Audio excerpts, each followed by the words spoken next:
नमस्ते दोस्तों, वेलकम है आपका करियर कैनवस पर, जहां मिलती है आपको इंटरेस्टिंग और यूजफुल इंफॉर्मेशन सिंपल और शॉर्ट स्टाइल में।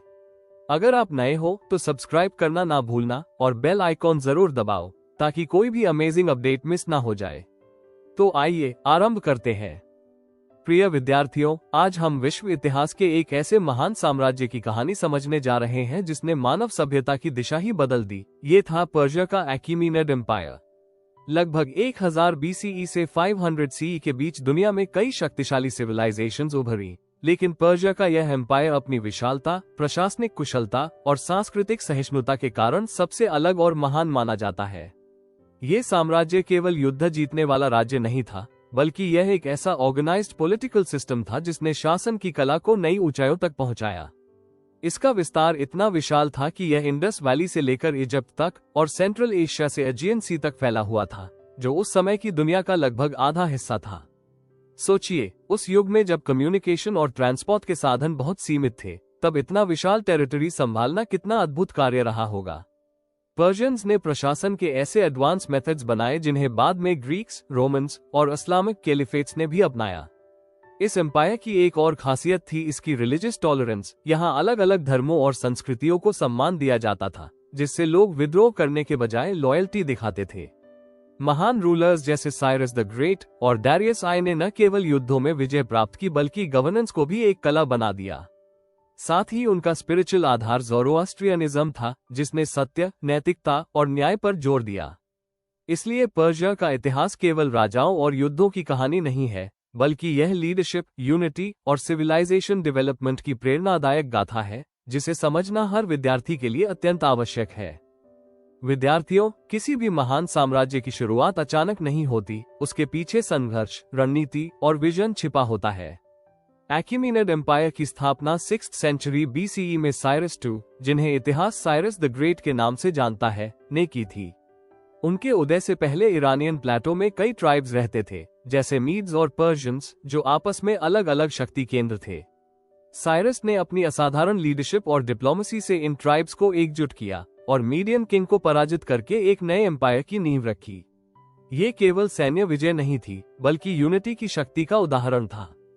पर्शिया की जियोग्राफी भी इसके विस्तार में सहायक बनी। यहाँ खुले मैदान, महत्वपूर्ण ट्रेड रूट्स और ईस्ट तथा वेस्ट दोनों दिशाओं से संपर्क के अवसर थे। इसी कारण यह एम्पायर तेजी से फैलता गया और विभिन्न कल्चर से जुड़ता गया। साइरस की नीति थी कि जीते गए क्षेत्रों के लोगों पर अत्याचार करने के बजाय उन्हें सम्मान और स्वतंत्रता दी जाए, जिससे वे स्वयं एम्पायर के प्रति लॉयल बने। यही कारण था कि कई क्षेत्रों ने बिना युद्ध के ही पर्शिया की सत्ता स्वीकार कर ली। अपने चरम पर यह एम्पायर दुनिया का सबसे बड़ा एम्पायर बन गया, जो उस समय की लगभग 44% पॉपुलेशन पर शासन करता था। यह उपलब्धि केवल तलवार की ताकत से नहीं, बल्कि प्रशासनिक ऑर्गेनाइजेशन, स्पष्ट कानून व्यवस्था और दूरदर्शी लीडरशिप से संभव हुई। इसलिए साइरस का उदय इतिहास में एक टर्निंग पॉइंट माना जाता है, जिसने पर्शिया को एक साधारण राज्य से विश्व की सबसे प्रभावशाली शक्ति में बदल दिया और आने वाली पीढ़ियों के लिए एम्पायर बिल्डिंग का आदर्श स्थापित किया। प्रिय विद्यार्थियों, जब भी विश्व इतिहास में आदर्श शासकों की चर्चा होती है, तो साइरस द ग्रेट का नाम अत्यंत सम्मान के साथ लिया जाता है, क्योंकि वे केवल एक महान विजेता ही नहीं, बल्कि एक संवेदनशील और दूरदर्शी रूलर भी थे। उनका शासन हमें ये सिखाता है कि सच्ची शक्ति केवल युद्ध जीतने में नहीं, बल्कि लोगों का विश्वास जीतने में होती है। साइरस ने अपने जीवन में 3 महान क्षेत्रों, Median empire, Lydia, Asia Minor और बेबीलोन को जीतकर अपने एम्पायर का विस्तार किया। लेकिन उनकी विजय की सबसे बड़ी विशेषता ये थी कि वे डिस्ट्रक्टिव नहीं, बल्कि कंस्ट्रक्टिव थे। जब उन्होंने मीडियन एम्पायर को जीता, तो उन्होंने वहां के लोगों को दास नहीं बनाया, बल्कि उन्हें अपने ही एम्पायर का हिस्सा बनाकर ईरानियन लोगों की यूनिटी स्थापित की, जिससे राजनीतिक स्टेबिलिटी आई। लिडिया की विजय में उन्होंने अत्यंत वेल्थी ग्रीक स्पीकिंग क्षेत्रों को अपने नियंत्रण में लिया, जिससे एम्पायर की इकोनॉमिक स्ट्रेंथ बढ़ी और व्यापार मार्गों पर उनका अधिकार स्थापित हुआ। बेबीलोन, जो मेसोपोटामिया की कल्चरल राजधानी माना जाता था, उसकी विजय तो और भी अद्भुत थी, क्योंकि साइरस ने बिना बड़े डिस्ट्रक्शन के उसे अपने अधीन कर लिया और वहां के लोगों ने उन्हें लिबरेटर के रूप में स्वीकार किया। विद्यार्थियों, साइरस की सबसे महान विशेषता उनकी पॉलिसी ऑफ टॉलरेंस थी। उनका विश्वास था कि किसी भी विशाल एम्पायर को स्थिर बनाए रखने के लिए कल्चरल रिस्पेक्ट अत्यंत आवश्यक है। इसी सोच का प्रमाण हमें प्रसिद्ध साइरस सिलेंडर में मिलता है, जिसे कई हिस्टोरियंस दुनिया का पहला चार्टर ऑफ ह्यूमन राइट्स मानते हैं। इसमें उन्होंने घोषणा की कि जीते गए क्षेत्रों के लोगों को अपने धर्म का पालन करने की पूरी फ्रीडम होगी, जो उस समय के लिए एक रेवोल्यूशनरी विचार था। इतना ही नहीं, उन्होंने डिस्प्लेस्ड लोगों को उनके होमलैंड वापस भेजने की अनुमति दी और डिस्ट्रॉयड टेम्पल्स को पुनः रिस्टोर करने का आदेश दिया, जिससे लोगों के मन में उनके प्रति सम्मान और लॉयल्टी उत्पन्न हुई। इस प्रकार साइरस ने डर से नहीं बल्कि विश्वास से शासन किया, जो उन्हें अन्य विजेताओं से अलग बनाता है। प्रशासनिक दृष्टि से भी साइरस अत्यंत बुद्धिमान थे। उन्होंने सेंट्रलाइज्ड कंट्रोल के बजाय एक डिसेंट्रलाइज्ड एडमिनिस्ट्रेशन सिस्टम अपनाया, जिसमें जीते गए क्षेत्रों के लोकल रूलर्स को अपनी परंपराएं और कानून बनाए रखने की अनुमति थी, बशर्ते वे टैक्सेस दें और एम्पायर के प्रति लॉयल रहें। इस नीति का परिणाम ये हुआ कि लोगों को अपनी पहचान खोने का भय नहीं रहा और रेबेलियन की संभावना बहुत कम हो गई। इससे एम्पायर में यूनिटी और स्टेबिलिटी बनी रही, जो किसी भी विशाल राज्य के लिए सबसे महत्वपूर्ण तत्व होते हैं। विद्यार्थियों, साइरस का जीवन हमें ये सिखाता है कि एक सच्चा नेता वही है जो तलवार से ज्यादा न्याय, सम्मान और समझदारी की शक्ति को महत्व देता है। इसलिए इतिहास उन्हें केवल एक कॉन्करर नहीं बल्कि एक आदर्श मानवतावादी शासक के रूप में याद करता है, जिनकी नीतियां आज भी मॉडर्न गवर्नेंस और लीडरशिप के लिए प्रेरणा का स्रोत है। प्रिय विद्यार्थियों, साइरस द ग्रेट के बाद पर्शिया के इतिहास में जिस शासक ने एम्पायर को नई ऊंचाइयों तक पहुंचाया, वो थे डारियस I, जिन्हें इतिहास डारियस द ग्रेट के नाम से जानता है।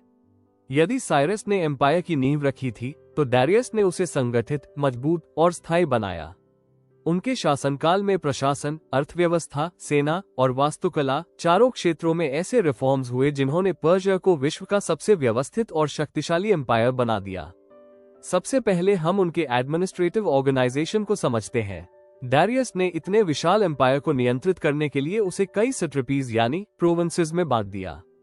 हर प्रोविंस का प्रशासन एक ऐसे ट्रैप नामक गवर्नर संभालता था, लेकिन उन्हें पूरी स्वतंत्रता नहीं थी। उन पर नजर रखने के लिए राजा ने स्पेशल रॉयल इंस्पेक्टर्स नियुक्त किए, जिन्हें किंग्स आइज एंड ईयर्स कहा जाता था।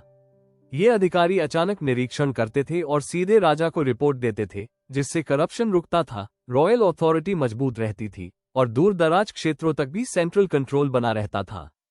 इस सिस्टम ने ये सुनिश्चित किया कि एम्पायर के किसी भी हिस्से में विद्रोह या गड़बड़ी तुरंत पता चल जाए और उसका समाधान किया जा सके। अब विद्यार्थियों, डारियस के इकोनॉमिक और ट्रेड रिफॉर्म्स को समझना भी अत्यंत महत्वपूर्ण है, क्योंकि किसी भी एम्पायर की शक्ति केवल सेना से नहीं बल्कि उसकी इकोनॉमी से तय होती है। डारियस ने सबसे पहले एक यूनिफाइड टैक्सेशन सिस्टम लागू किया, जिससे हर प्रोविंस से निश्चित और व्यवस्थित टैक्स मिलता था और राज्य की आय स्थिर बनी रहती थी। इसके अलावा उन्होंने एक स्टैंडर्ड गोल्ड कॉइन शुरू किया जिसे डिरिक कहा जाता था।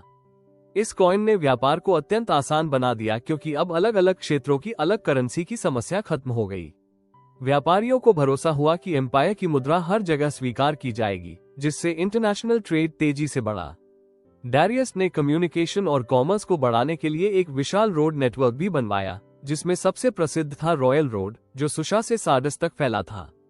ये सड़क केवल यात्रा के लिए नहीं बल्कि प्रशासनिक नियंत्रण और व्यापार के लिए जीवन रेखा बन गई।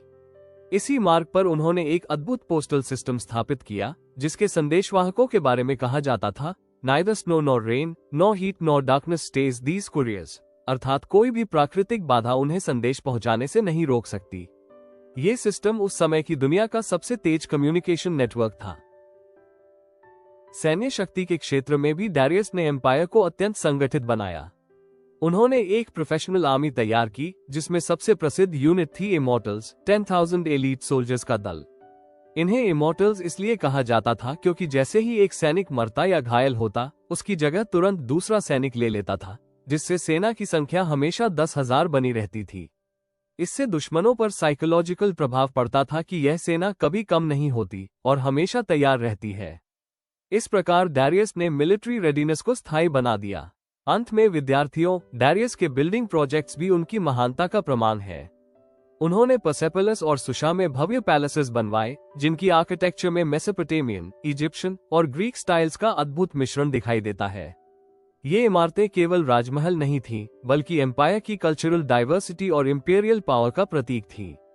इनकी दीवारों पर बने रिलीफ कार्विंग्स विभिन्न नेशंस के लोगों को दर्शाते हैं, जो ट्रिब्यूट लेकर राजा के सामने उपस्थित हो रहे हैं, जिससे ये संदेश मिलता है कि पूरा विश्व पर्शिया की शक्ति को स्वीकार करता है। इस प्रकार विद्यार्थियों, डारियस आई केवल एक शासक नहीं बल्कि एक महान ऑर्गेनाइजर, इकोनॉमिस्ट, स्ट्रैटेजिस्ट और विजनरी थे। उन्होंने ये सिद्ध किया कि एक एम्पायर की वास्तविक महानता उसकी भूमि की विशालता में नहीं बल्कि उसके प्रशासन की मजबूती, उसकी इकोनॉमी की स्थिरता, उसकी सेना की तैयारी और उसकी संस्कृति की समृद्धि में होती है। इसलिए इतिहास में डारियस का नाम एक ऐसे आदर्श रूलर के रूप में अमर है जिसने शासन को एक विज्ञान और कला दोनों बना दिया और जिनकी नीतियां आज भी मॉडर्न गवर्नेंस के लिए प्रेरणा का स्रोत मानी जाती है। प्रिय विद्यार्थियों, किसी भी महान सिविलाइजेशन को समझने के लिए केवल उसके युद्ध या राजाओं को जानना पर्याप्त नहीं होता, हमें उसकी आध्यात्मिक और नैतिक नींव को भी समझना पड़ता है। पर्शिया के अकीमेनिड एम्पायर की ऐसी ही गहरी आध्यात्मिक शक्ति थी। ज़ोरोआस्ट्रियनिज्म, जिसकी स्थापना महान प्रोफेट ज़ोरोआस्टर ने लगभग 1500-1000 BCE के बीच की थी। ये धर्म केवल पूजा पाठ तक सीमित नहीं था, बल्कि इसने पर्शियन समाज की सोच, उनके नैतिक मूल्य और उनकी पॉलिटिकल फिलॉसफी तक को प्रभावित किया। ज़ोरोआस्ट्रियनिज्म का सबसे महत्वपूर्ण सिद्धांत था एक सुप्रीम गॉड में विश्वास, जिन्हें अहुरा माज़दा कहा जाता था।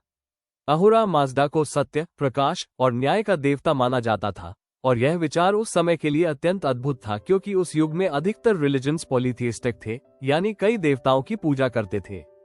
इस दृष्टि से ज़ोरोआस्ट्रियनिज्म विश्व इतिहास के सबसे प्रारंभिक मोनोथियस्टिक मॉडल्स में से एक माना जाता है। विद्यार्थियों, इस धर्म का दूसरा मुख्य सिद्धांत था ड्यूअलिज्म, अर्थात अच्छाई और बुराई के बीच अनंत संघर्ष। ज़ोरोआस्ट्रियन बिलीफ के अनुसार ब्रह्मांड में दो शक्तियां सक्रिय है। एक है अहुरा माज़दा जो अच्छाई, सत्य और प्रकाश का प्रतीक है, और दूसरी है एंग्र मेन्यू जो बुराई, अंधकार और झूठ का प्रतिनिधित्व करता है। इस विचार का सबसे महत्वपूर्ण भाग ये था कि मनुष्य को फ्री विल दिया गया है, यानी उसे स्वयं निर्णय लेना होता है कि वह अच्छाई का मार्ग चुनेगा या बुराई का। धर्म सिखाता है कि मनुष्य को good thoughts, good words and good deeds का पालन करना चाहिए, क्योंकि यही जीवन का सच्चा उद्देश्य है। ये सिद्धांत विद्यार्थियों के लिए भी अत्यंत प्रेरणादायक है, क्योंकि यह बताता है कि हमारे विचार, शब्द और कर्म ही हमारे चरित्र और भविष्य का निर्माण करते हैं।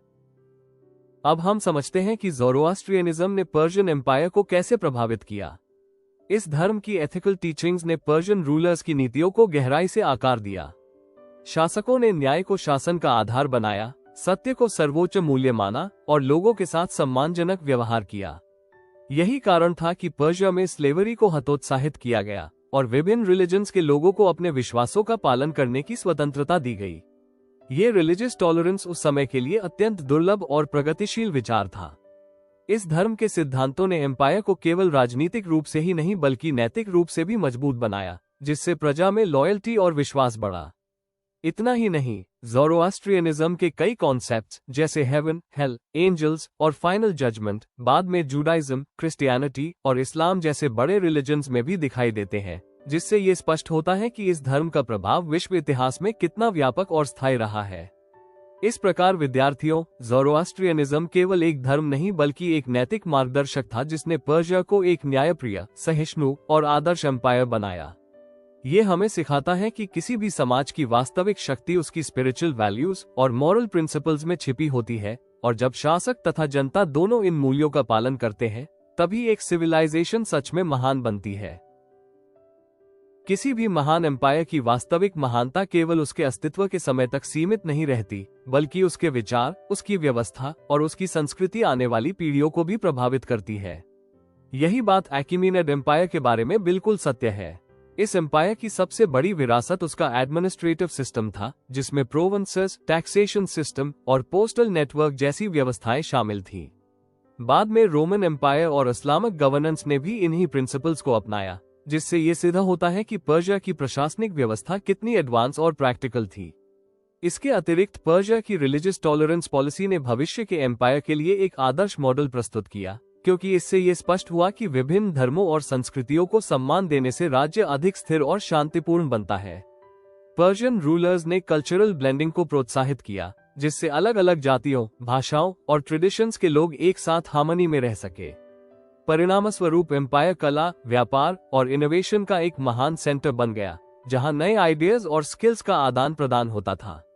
विद्यार्थियों, पर्सेपोलिस की भव्य आर्किटेक्चर और इंजीनियरिंग ने बाद के पर्शियन, ग्रीक और इंडियन डिजाइन्स को भी प्रेरित किया, जिससे स्पष्ट है कि उनका कला ज्ञान समय की सीमाओं से परे था। सबसे आश्चर्यजनक तथ्य यह है कि जब अलेक्जेंडर द ग्रेट ने पर्शिया को पराजित किया, तब भी पर्शियन प्रशासनिक परंपराएं समाप्त नहीं हुई। वे सदियों तक जीवित रहीं और कई राज्यों की शासन प्रणाली का आधार बनी रहीं। प्रिय विद्यार्थियों, यदि हम 1000 BCE से 500 CE के बीच की क्लासिकल सिविलाइजेशंस का अध्ययन करें, तो अकीमेनिड एम्पायर निस्संदेह विश्व की महानतम सभ्यताओं में से एक के रूप में सामने आता है।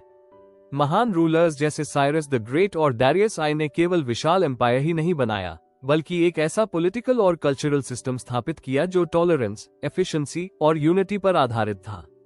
उन्होंने ये सिद्ध किया कि सच्चा शासन वही है जिसमें शक्ति के साथ न्याय और विजय के साथ करुणा भी हो। पर्शिया की आध्यात्मिक शक्ति ज़ोरोआस्ट्रियनिज्म ने उनके शासन को मॉरल डेप्थ प्रदान की और सत्य, न्याय तथा अच्छे कर्मों के सिद्धांतों को राज्य की नीति का हिस्सा बनाया। यही कारण है कि पर्शियन गवर्नेंस केवल प्रशासनिक व्यवस्था नहीं बल्कि नैतिक आदर्श भी बन गया। यद्यपि समय के साथ यह एम्पायर समाप्त हो गया, लेकिन इसके आइडियाज और प्रिंसिपल्स जीवित रहे और उन्होंने एशिया, यूरोप तथा मिडिल ईस्ट की सिविलाइजेशंस को गहराई से प्रभावित किया। आज भी जब हम मॉडर्न गवर्नेंस, कल्चरल टॉलरेंस और इंटरनेशनल कोऑपरेशन की बात करते हैं, तो उसमें कहीं न कहीं पर्शिया की विरासत की झलक दिखाई देती है। इसलिए पर्शिया की कहानी केवल युद्धों और विजयों की कथा नहीं है, बल्कि यह एक प्रेरणादायक पाठ है जो हमें सिखाता है कि कोई भी सिविलाइजेशन तभी महान बनती है जब वो विजडम, ऑर्गेनाइजेशन और डाइवर्सिटी के सम्मान को अपना आधार बनाती है। Thank you. अगर वीडियो पसंद आया हो तो एक लाइक जरूर कर देना और कमेंट में बताओ आपका क्या थॉट है। चैनल को सब्सक्राइब करो और शेयर करो अपने दोस्तों के साथ। नॉलेज बढ़ाओ फन के साथ। मिलते हैं नेक्स्ट वीडियो में, तब तक के लिए stay curious and keep learning and follow the career canvas, freedom to dream big.